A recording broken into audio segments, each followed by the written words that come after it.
Amém, irmãos? Espero que os irmãos estejam bem, estejam em paz.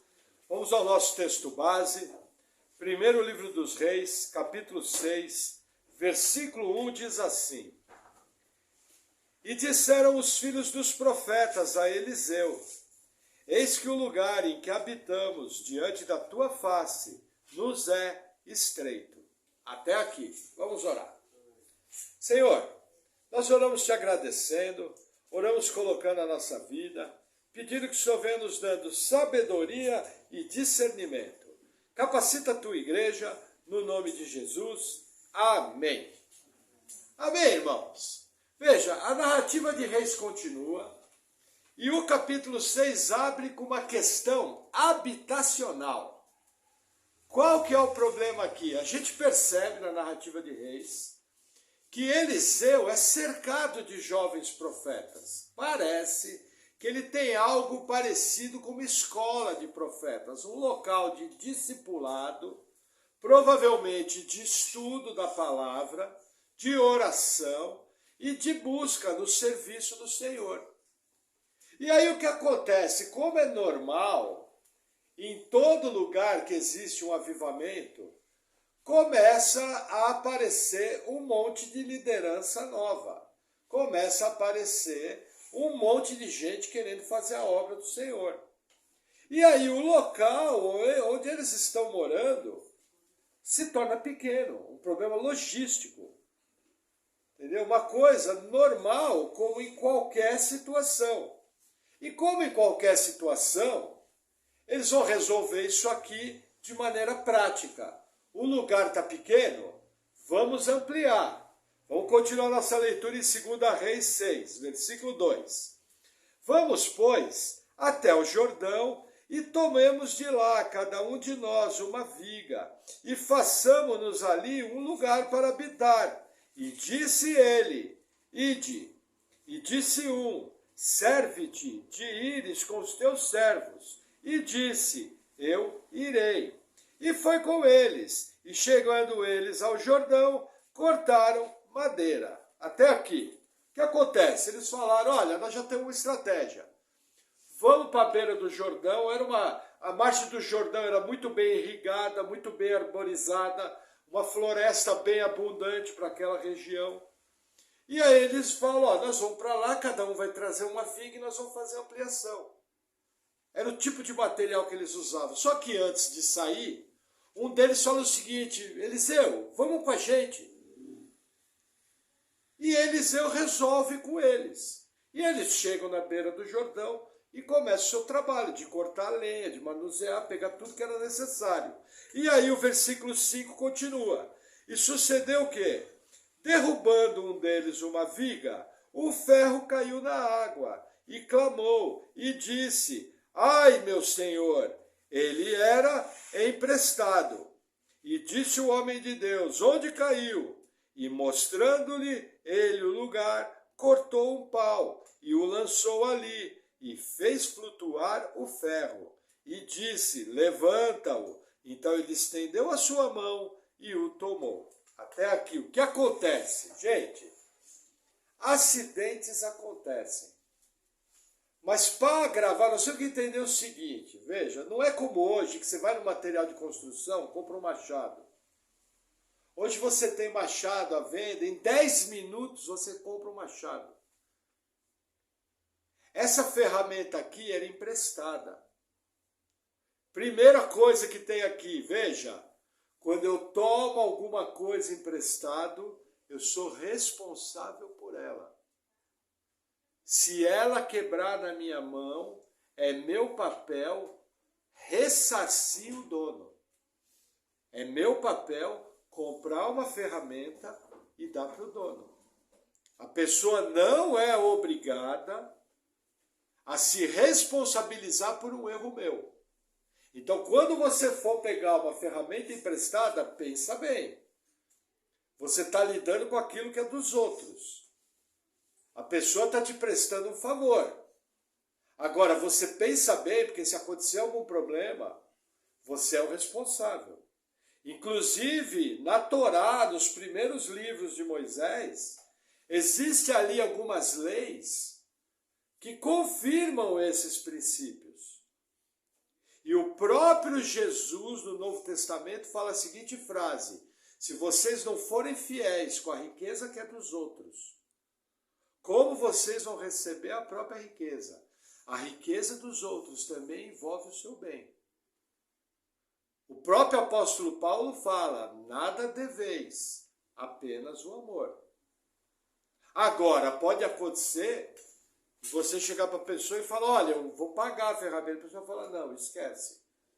Não tem problema, não precisa me pagar. Essas coisas acontecem. Aí é entre a pessoa e você. Mas essa passagem mostra muito o quê? O cuidado que eu tenho que ter com os bens e propriedades dos outros. Para vocês terem uma ideia, existem leis na Bíblia que eu não posso nem mover o marco da divisa da terra. Para ter uma ideia, eu não posso nem invadir aquele marco. Para vocês terem uma ideia, um crente que age dentro da Bíblia jamais deveria fazer parte de uma invasão de terra. Porque ele está desrespeitando a lei de Moisés de maneira aberta. Seja uma invasão urbana, seja uma invasão rural, não importa. Seja um prédio público, entendeu? Ainda mais um crente que tem que dar bom testemunho e seguir o princípio da Bíblia. Veja, o que eu não quero para mim, não faço para o outro. A Bíblia protege o direito à propriedade. O direito à propriedade talvez é uma das maiores heranças judaico-cristãs. Ah, mas o coitadinho não tem. Não, vamos ver uma outra ferramenta, vamos ver um outro jeito, um outro processo, sem mexer com a propriedade de ninguém.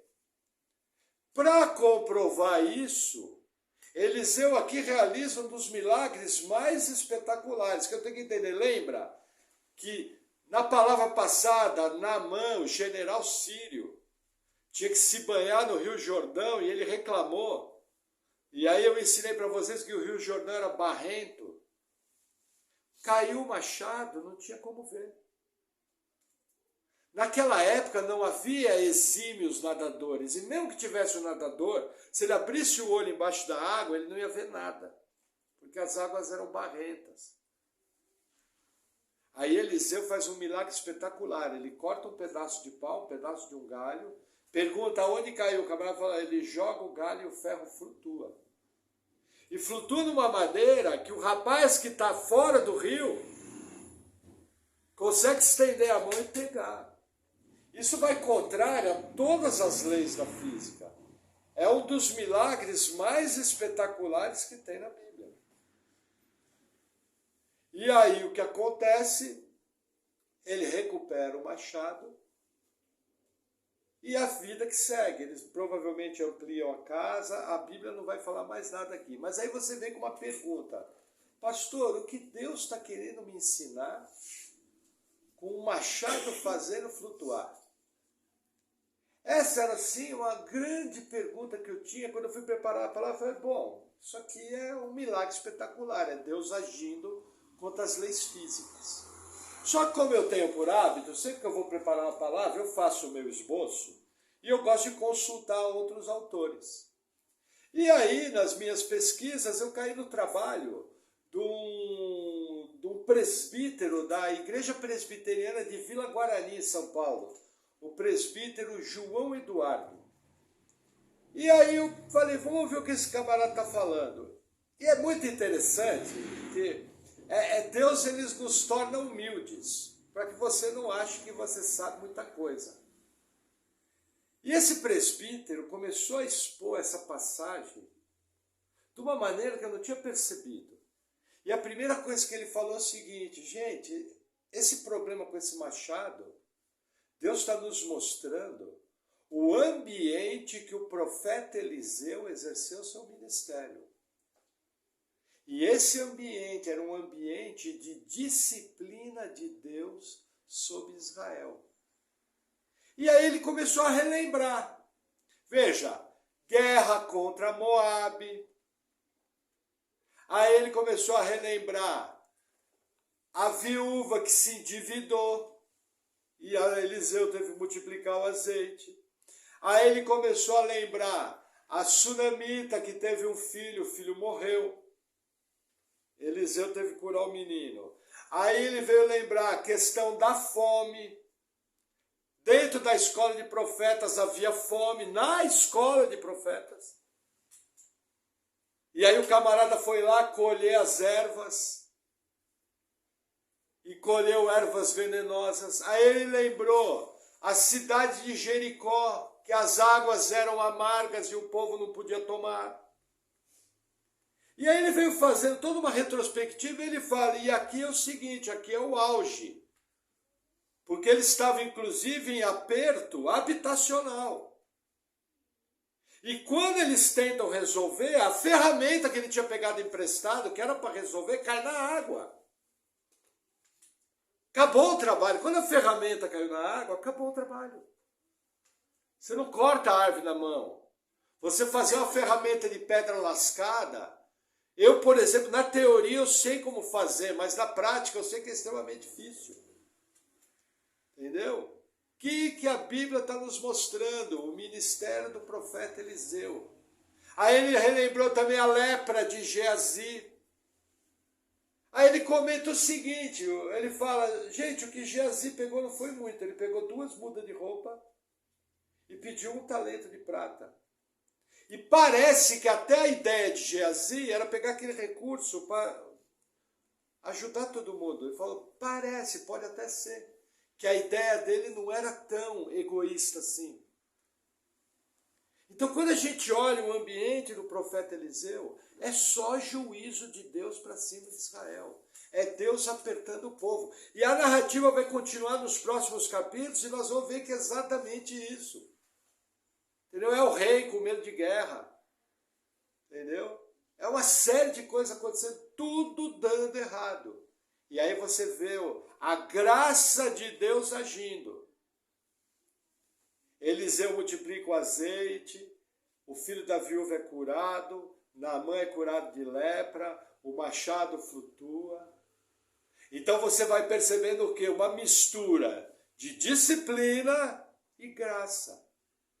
Essa é a marca do nosso Deus. Ele aperta, porém ele é gracioso, sabe como apertar. Eu garanto para vocês que se eu fosse o responsável por apertar a minha vida e apertar a vida de vocês, eu já tinha apertado o botãozão vermelho faz tempo. Bum, bum, bum, bum, bum, explodia tudo. E tenho certeza que vocês não seriam melhores do que eu. Porque a nossa visão é corrompida. E nós não temos a graça de Deus. Porém, Deus vem conosco. E dá uma apertadinha aqui. Aí dá uma ajeitada lá. E vai nos conduzindo graciosamente. E vai alcançando seu objetivo. Já pensou se Deus não fosse longânimo conosco? Já pensou se Deus não fosse bondoso? Veja, entenda. Nós já fomos comprados. A vida eterna para Deus é um fato. Quando você lê o livro de Romanos, nós estamos inclusive para Deus glorificados. Romanos 8 fala isso. Para Deus resolver o problema era simples, recolhia todo mundo. Está tudo salvo. Acabou o problema. Mas não, Deus tem um plano, Deus tem um propósito, Deus usa os seus filhos. E Deus tem todo um trato conosco aqui, que somente Ele sabe fazer. Então, sempre que se falar a nível de juízo, lembra, melhor coisa para recorrer é a graça de Deus. E é esse ambiente que nós temos aqui. Amém? Vamos seguir um pouco mais, versículo 8. E o rei da Síria fazia guerra a Israel, e consultou com os seus servos, dizendo: em tal e tal lugar estará o meu acampamento. Mas o homem de Deus enviou ao rei de Israel, dizendo: guarda-te de passares por tal lugar, porque os sírios descerão ali.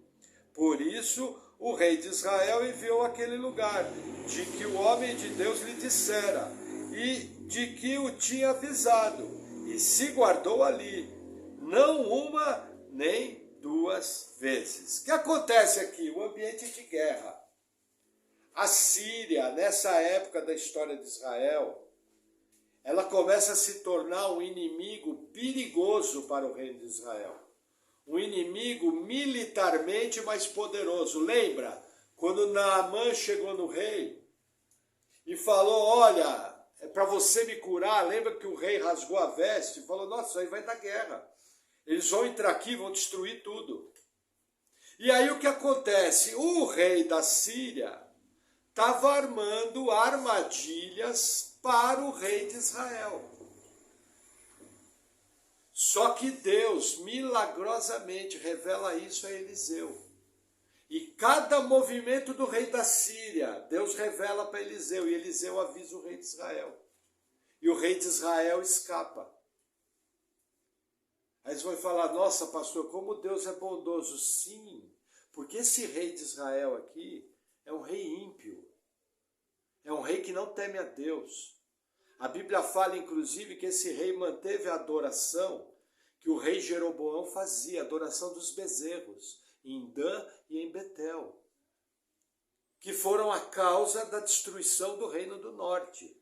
Mas mesmo sendo um rei ímpio, mesmo sendo um rei desobediente, a graça de Deus vem novamente agindo. E Deus livra esse rei. E a coisa foi tão espetacular que o rei da Síria vai grilar, vai falar, opa, peraí, tem coisa errada. Olha o versículo 11. Diz assim, então se turbou com esse incidente o coração do rei da Síria. Chamou os seus servos e lhes disse, não me fareis saber quem dos nossos é pelo rei de Israel?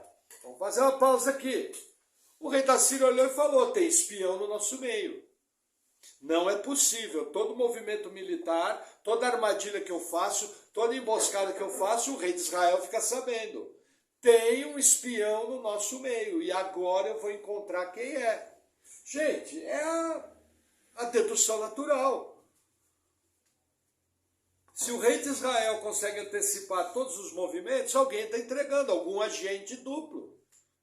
Já havia isso naquela época, já havia espiões naquela época. Espião é coisa muito antiga. Só que aí os servos do rei compreendem o que está acontecendo. E olha o versículo 12. E disse um dos servos, não, ó rei meu senhor, mas o profeta Eliseu que está em Israel, faz saber ao rei de Israel as palavras que tu falas no teu quarto de dormir. E ele disse, vai e vê onde ele está, para que envie e mande trazê-lo. E fizeram-lhe saber, dizendo, eis que está em Dotã. Então enviou para lá cavalos e carros e um grande exército, os quais chegaram de noite e cercaram a cidade. Até aqui. De uma maneira que nós não sabemos, os servos do rei da Síria sabiam que era Eliseu que estava entregando. E aí eles falam, é lógico, gente, a pena por espionagem é morte. Se eles sabiam, a primeira coisa, olha rei, não fomos nós, é o profeta de Deus. Aí o rei da Síria coloca o quê? Coloca o seu sistema de inteligência para funcionar. Ele fala, ó, vão lá e localiza esse camarada. Olha que interessante como havia espionagem. Um grupo de homens entra no território de Israel, investiga onde é que está Eliseu e descobre, está na cidade de Dotã. Voltam para o rei da Síria e falam, ó, encontramos o profeta. O que o rei da Síria faz? Ele junta um enorme exército. E ele vai para prender Israel, para prender o profeta. Lembra aquele ambiente que eu comentei de milagres? Que sempre junto ao milagre, normalmente tem uma tragédia. Lembra? A viúva perdeu o marido, ficou endividada, a sunamita perdeu o filho, foi ressuscitado, ou a questão de Naamã, a lepra. Olha que interessante, Eliseu está servindo o seu país, correto? Quem deu a palavra profética para Eliseu? Deus. Eliseu cumpre o seu papel e entrega a palavra profética, o rei é livrado. Qual que é o prêmio de Eliseu? Olhando do ponto de vista natural, numa determinada noite, Eliseu está indo dormir e a cidade de Dotã está cercada de um poderoso exército. Para quê? Para prender ele e levar preso para a Síria. Aparentemente você olha e fala, meu Deus, eu acredito. Como que o Deus de Israel deixou acontecer uma coisa dessa? Por que o Deus de Israel não fez com Eliseu o que ele fez com Davi quando fugia de Saul? Por que o Deus de Israel não fez com Eliseu o que ele fez com Davi quando escapou da corte de Aquis? Não seria uma boa pergunta? E quem olhou de fora, com certeza deve ter tido gente que falou, tá vendo, bem feito, foi entregar os caras mais fortes que ele, agora vai preso. Porque veja, Israel era cheio de ímpio. Era um povo que não adorava a Deus, era um povo que zombava de Deus. O reino do norte estava em apostasia. E quando você olha a olhos naturais, você fala, meu Deus, eu acredito, o camarada obedeceu a Deus, teve uma palavra profética de Deus e agora vai ser preso. Vai ser levado para o rei da Síria e provavelmente vai ser morto. Ou no mínimo vai ser colocado numa prisão bem funda para aprender a não se intrometer com os poderosos. Quando você olha de olhos naturais, você vê isso. Mas o Deus Todo-Poderoso não vê como o homem vê. E Deus sabe exatamente o que está fazendo. Mesmo quando você está no meio do problema, mesmo quando você está no meio da luta, Deus sabe o que faz. Deus nunca se atrasa, Deus nunca se adianta, Deus sempre chega na hora e sabe exatamente o que está fazendo. Embora muitas vezes você não entenda. E olha o que vai acontecer aqui, versículo 15. E o servo do homem de Deus se levantou muito cedo e saiu. E eis que o exército tinha cercado a cidade com cavalos e carros. Então o seu servo lhe disse, ai meu senhor, que faremos? Vamos fazer uma pausa aqui. Acordou o servo. O servo olhou, lotado de gente. Correu para dentro de casa, falou, senhor, o que nós vamos fazer? Estão perdidos. Mas olha que interessante, olha o que Eliseu vai responder. Versículo 16. E ele disse, não temas, porque mais são os que estão conosco do que os que estão com eles. E orou Eliseu e disse, Senhor, peço-te que lhes abras os seus olhos, para que veja.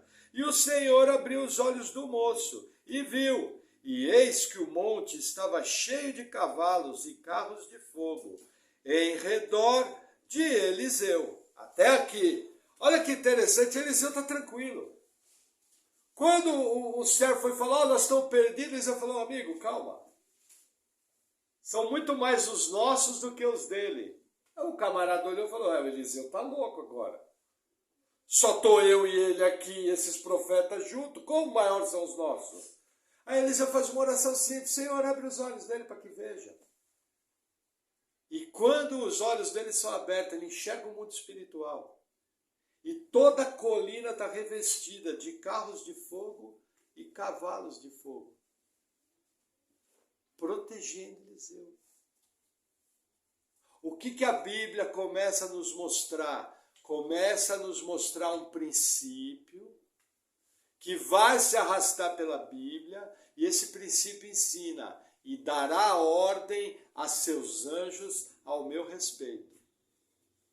Existe um grave defeito na igreja moderna. Eu não sei se de maneira proposital, a gente não sabe o coração, mas tem muitos pregadores que falam assim, eu estou vendo agora um monte de anjos acampados aqui em volta, guardando o seu povo. E aí a igreja, aleluia, louvado seja Deus, tal. Veja, lógico, a alegria a gente sabe, mas veja, eu pergunto, para que Deus vai dar uma revelação de algo que já está escrito na Bíblia?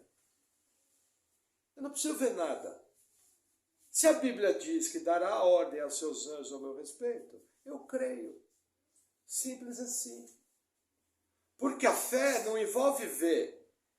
Lembra que o objeto da minha fé ou é no Deus da Bíblia, ou é nas promessas que ele fez. Se Deus promete que dará ordem aos seus anjos ao meu respeito, eu estou tranquilo. Eu saio de casa para trabalhar, Senhor, me guarda, me guia, livra de todo mal, como a oração do Pai Nosso. Mas eu faço isso para glorificar Deus e para fortalecer a minha fé. Entendeu? Uma oração atendida fortalece a minha fé. E Deus escolheu dessa forma graciosa. Ó filho, eu vou fazer. Mas filho, eu vou fazer o seguinte, ora, que aí a sua fé vai ser fortalecida. Mas eu sou um Deus bom. Mesmo quando você esquecer de orar, eu estou guardando você. Porque essa é a minha natureza. Eu sou pai, eu comprei você. Pelo preço mais caro que tinha no universo. Eu compro, eu faço, eu cuido. Os irmãos concordam que Deus não é irresponsável?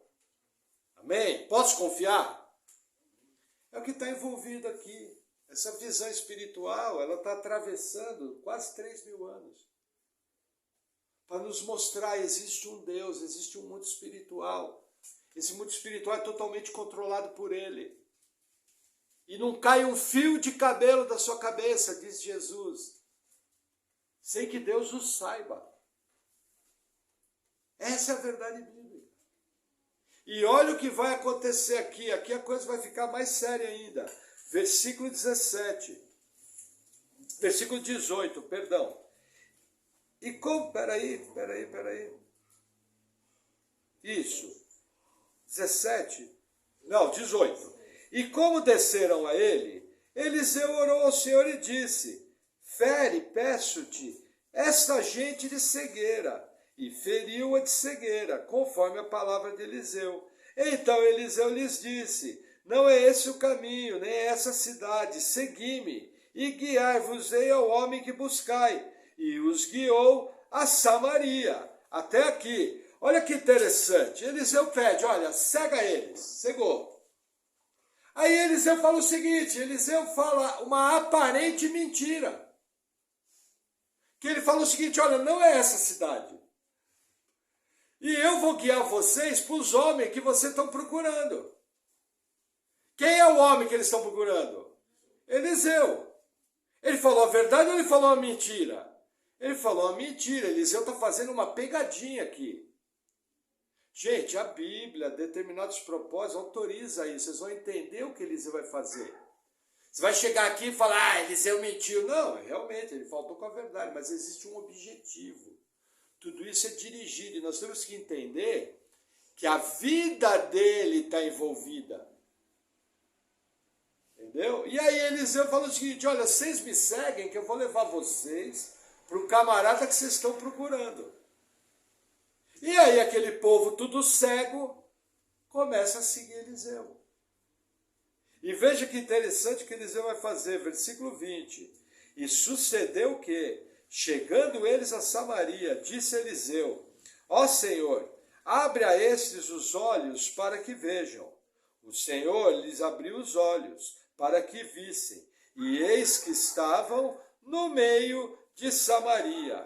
E quando o rei de Israel os viu, disse a Eliseu, feri-los-ei, meu pai. Vamos fazer uma pausa aqui, olha que interessante. Eliseu leva eles para a capital do reino, lotada de soldados. As principais guarnições militares do rei estavam em Samaria. E ele entrega todo aquele exército da Síria, praticamente na mão do rei. Quando o rei vê aquilo, o rei fala, mato eles, que é feri-los-ei. E curiosamente, Eliseu ora para que a visão deles volte. Só que o exército não tinha o que fazer. Caiu na mão do inimigo. O que restava para esse exército aqui era ser morto. Imagina, você está invadindo um país, aí você vai para prender o camarada, aí o camarada pega, ora, você fica cego. Vocês concordam que Eliseu tinha todo o direito de pedir vingança a Deus? Se Eliseu pedisse vingança, orasse da seguinte forma, Senhor, vinga os nossos inimigos, Eliseu estaria sendo injusto? Eu creio que não. Eles foram lá para matar Eliseu, Eliseu estava, Senhor, vinga, estava colocando na mão de Deus, se Deus ia vingar ou não. Aí quem escolhe é Deus. Deus podia responder a oração, não vou vingar. Mas olha que interessante o coração de Eliseu. E como existe aqui um ensino muito mais profundo do que a gente pensa. Deus tem todo um concerto que ele está fazendo aqui. E olha que interessante a resposta de Eliseu para o rei, versículo 22. Mas ele disse, não os ferirás, feririas tu os que tomastes prisioneiros com a tua espada e com teu arco? Põe-lhes diante pão e água, para que comam e bebam, e se vão para o seu senhor. E apresentou-lhes um grande banquete, e comeram e beberam, e os despediu, e foram para o seu senhor. E não entraram mais tropas de sírios na terra de Israel. Olha que interessante. Aqueles homens invadem Israel. Deus traz juízo. São levados prisioneiros. Eu não posso me enganar que eles são prisioneiros. Não tem como escapar. Prisioneiros num nível que o rei de Israel quer matar. Só que Eliseu chega para ele e fala, você por acaso ia matar os que você capturou com arco e espada? Por quê? Porque não era um hábito, em geral, você matar homens fora da guerra. Aqueles homens estavam rendidos. Havia uma certa ética do povo judeu, do povo de Israel, quando autorizada por Deus, com os prisioneiros. Só que o que Eliseu aqui faz é algo que você vai falar, não, Eliseu, agora você está maluco. Lembram que havia fome em Israel? Lembra da sopa com a erva venenosa? Lembra do camarada que levou 20 pães para multiplicar? Quem precisa multiplicar pão? Quem precisa tomar sopa envenenada que foi purificada? Tem comida sobrando? Não tem. Só que Eliseu fala o seguinte, você vai botar comida e água na frente deles. E a Bíblia fala que foi servido um banquete para esse exército. Novamente, o que a Bíblia está me ensinando? Deus trouxe juízo sobre o exército dos sírios? Trouxe. Mas trouxe graça. Não só poupando a vida deles, mas inclusive alimentando. Percebe o tempo todo essa mistura de graça e juízo? Graça e juízo, seja com o povo de Deus ou seja com os gentios. Deus é Deus. Quando Deus traz juízo sobre um povo, e aquele juízo traz profunda destruição, entenda, era o que tinha que ser feito. Porque Deus é bom. As suas misericórdias duram para sempre. Quando você vê Deus, dá uma ordem, quando vocês entrarem em Jericó, passa todo mundo a fio de espada. Criança, velho, mulher, tudo. Pode ter certeza que o Deus Todo-Poderoso sabe avaliar com bondade e com justiça aquela atitude. Lembra que nós vimos o exemplo do rei de Moabe que sacrificou o primogênito em cima do muro? Aquilo foi um ato terrível, era o que aquelas nações faziam. Mas o que eu quero mostrar para vocês aqui é o seguinte, quando Deus chega ao extremo do juízo, você pode afirmar com certeza, era aquilo que tinha que acontecer. Foi aquilo ali mesmo. Eu posso não entender. Concorda que eu posso não entender os atos soberanos de Deus? Deus deve satisfação para você, irmão? Deus deve satisfação para você, irmã, do que ele faz ou não faz? Não deve. Então eu posso não compreender, mas eu jamais posso duvidar da bondade, da graça e da justiça de Deus. Porque em vários lugares da Bíblia, e esse aqui é um deles, ele mostra gracioso. Veja, o que ele podia fazer? Ele podia fazer algo espetacular, descia fogo do céu, queimava todo mundo. A terra podia se abrir e tragar todo o exército. E todos os povos em volta iam ficar sabendo. Não podia. Deus tinha poder para abrir a terra? Tinha, né? Mas olha que interessante. Na sua abundante graça, ele alimenta o exército e despede para casa. E aí as invasões param. Mas olha que interessante, aqui vem um ensino na sequência da narrativa para mostrar quem é o tipo de pessoa que Deus lida na terra. Versículo 24. E sucedeu, depois disso, que Ben-Hadad, rei da Síria, ajuntou todo o seu exército e subiu e cercou a Samaria. Olha que interessante. Será que o coração do homem é duro? Veja, Ben-Hadad manda um exército, aquele exército fica cego, é levado para a capital do reino, é tratado com bondade, é tratado com justiça, é mandado para casa, matado a sede, matado a fome, inclusive com um banquete. E aí qual é a retribuição que o camarada dá? Junta todo mundo e vem para invadir Samaria. O que Deus está nos mostrando aqui? Embora a graça de Deus seja evidente, embora a graça de Deus seja notória, para todo lado eu vejo a graça de Deus. Ó, tem um monte de gente que não para um minuto para pensar em Deus, que todos os dias sai para trabalhar, recebe o seu salário, sustenta a sua família, veste a sua família, entendeu? Faz tudo o que tem que fazer e ainda vai beber cachaça para judiar dos outros. E ele faz tudo isso porque Deus abençoou, porque quem coloca a comida na mesa de todo ser humano é Deus. E o camarada, mesmo recebendo tudo isso de Deus, ele ainda se rebela contra ele. E muitos chegam a falar, não acredito em Deus, isso aí é muleta religiosa. E às vezes você olha em volta do cara, o camarada milionário, bem de vida, só coisa boa, carro bom, comida boa, bom estudo, família boa, teve todas as oportunidades.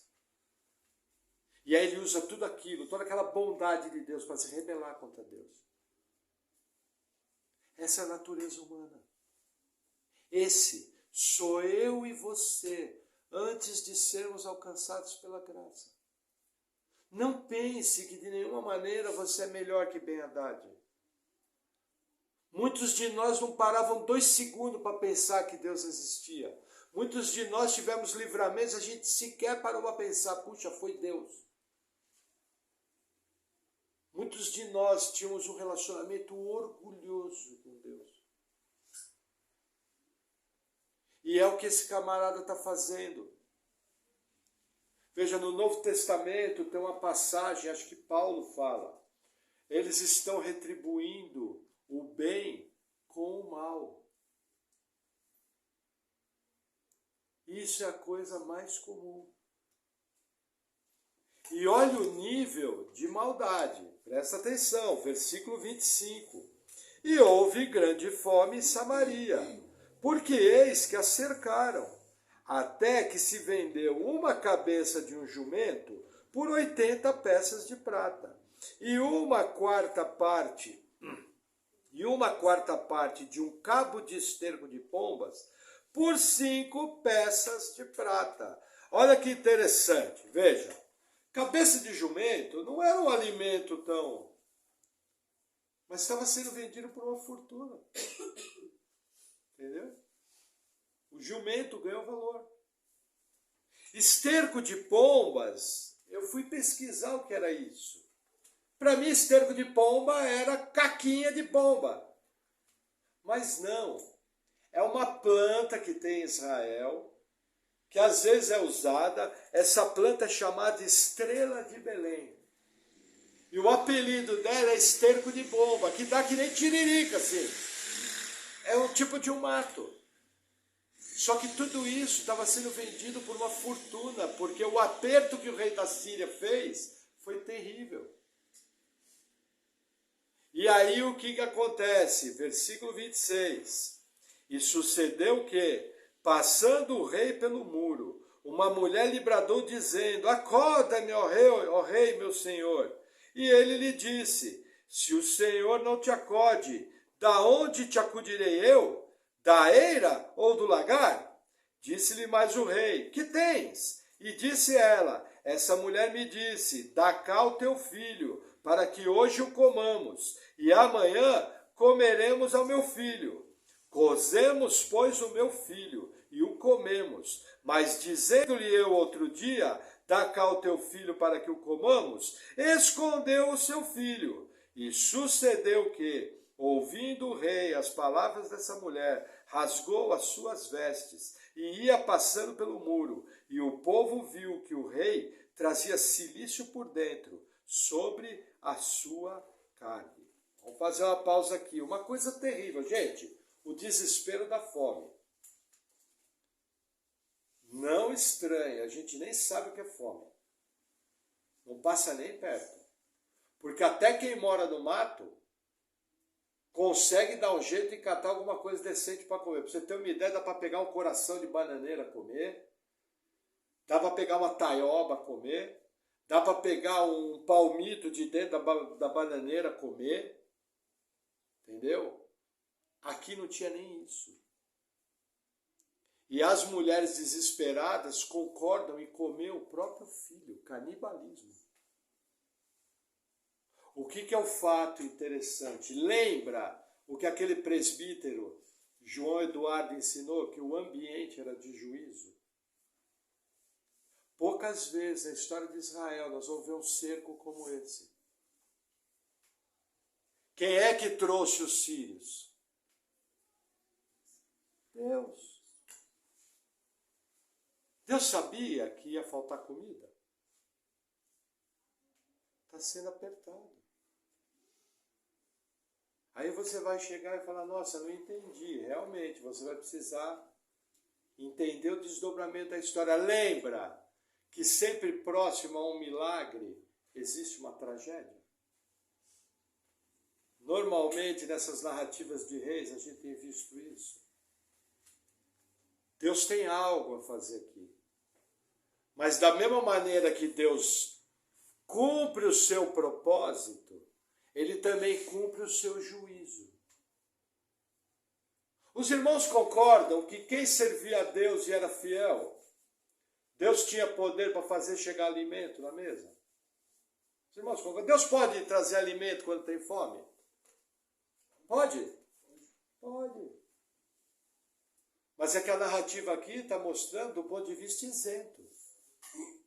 Mas você não sabe exatamente o que está acontecendo com os servos. O que eu posso te dizer é o seguinte: a Bíblia que eu leio fala que o meu Deus, de quem eu sou propriedade, vai cuidar de mim. E o mundo pode estar pegando fogo à minha volta. O mundo pode estar sendo moído. Cairão 1000 ao teu lado, 10.000 à tua direita, e não serás atingido. Esse é o Deus que eu sirvo. É o Pai de vocês? É esse o Deus que vocês servem? Agora eu pergunto, para quem era servo de Deus e vendo a fome em volta, era fácil? Se até o rei, que era ímpio, quando ouviu aquela... Gente, aquilo é um absurdo, em Israel é um absurdo. Quando viu aquilo, rasgou as vestes, se vestiu de cilício, que é para machucar a carne, em sinal de aflição. E mais à frente, nós vamos ver hoje, ele vai ter uma atitude. Aí você vai chegar e falar: nossa, mas o Deus do Antigo Testamento é duro. É verdade. Mas veja que interessante. Jesus Cristo, para muitos tido como Deus do amor. Amém. Jesus é extremamente amoroso. Ele deu uma profecia que por causa da sua natureza ele não podia deixar de cumprir. E a profecia é o seguinte: ele olhou na cara dos discípulos e falou: estão vendo essas pedras aí? Não vai restar pedra sobre pedra. Isso era em torno do ano 32, 33, depois de Cristo. pouco mais de 30 anos depois, o Marechal Tito vai vir, vai cercar Jerusalém. E conta o historiador Flávio Joséfo que aquilo ali foi terrível. Aquilo ali foi absurdo, a cidade virou um inferno, vários judeus foram crucificados, vários judeus foram mortos, a cidade virou em guerra. Quem decretou aquilo? Jesus. Se ele fez a profecia, ele sabia que ele tinha que cumprir. Ele é Deus. A sua palavra não volta atrás. Povo impenitente. Mas ao mesmo tempo, mesmo no futuro, quando o juízo veio, a tradição nos conta que todos os cristãos escaparam de Jerusalém. Foram para a cidade de Bela, na Jordânia. Porque eles lembraram, quando eles viram o exército romano, eles lembraram, Jesus profetizou esses dias, vamos fugir. E conta a história que nenhum cristão morreu no cerco de Jerusalém. Porque o Deus que nós servimos é um Deus de juízo. Mas ele é um Deus extremamente bondoso e fiel. Que cuida dos seus filhos. O que eu aprendo com esse caso aqui? Mesmo quando você está diante de problemas, mesmo quando você está diante de lutas, mesmo quando a coisa aperta, isso não quer dizer que Deus não esteja com você. Por que é importante você saber isso? Porque o diabo vai usar as épocas de crise na sua vida para chamar Deus de mentiroso, para chamar Deus de mau caráter, para dizer que não vale a pena servir a Deus, para dizer que não vale a pena ser fiel a Ele, para dizer que você é um bobão, está perdendo seu tempo. Ou você acha que o diabo vai te atacar quando está tudo bem? Não. Ele vai atacar quando você está com problema, para tentar tirar você dos caminhos do Senhor. E infelizmente, muitos irmãos desavisados, muitos irmãos que tiveram o ensino de um falso evangelho, que acham que o crente não tem luta, que acham que o crente não tem desânimo, que acham que o crente não tem crise de fé, que acham que o crente não tropeça, que acham que o crente não bate joelho. Isso é um evangelho mentiroso. O evangelho tem tanto coisas boas como ruins. A gente vê isso em todo o Novo Testamento. Mas a gente vê um povo fiel, um povo confiante em Deus, um povo que apesar das lutas se apega com Deus e confia, porque Ele é bom. Ele é digno de confiança. E embora todas as circunstâncias em volta aponte ao contrário, não quer dizer que Deus não está cuidando de você. Na verdade, quando a coisa fica feia, é aí que eu tenho que buscar Deus com toda a minha força, com todo o meu coração e com toda a minha fé. Amém? Vamos orar? Senhor, eu oro te agradecendo por essa palavra, oro pedindo em nome de Jesus, que o Senhor venha com o teu poder, que o Senhor venha nos capacitando em todas as crises e que o Senhor venha nos dando olhos para ver aonde que o Senhor está em todas as situações. Sê conosco, capacita a tua igreja, no nome de Jesus. Amém.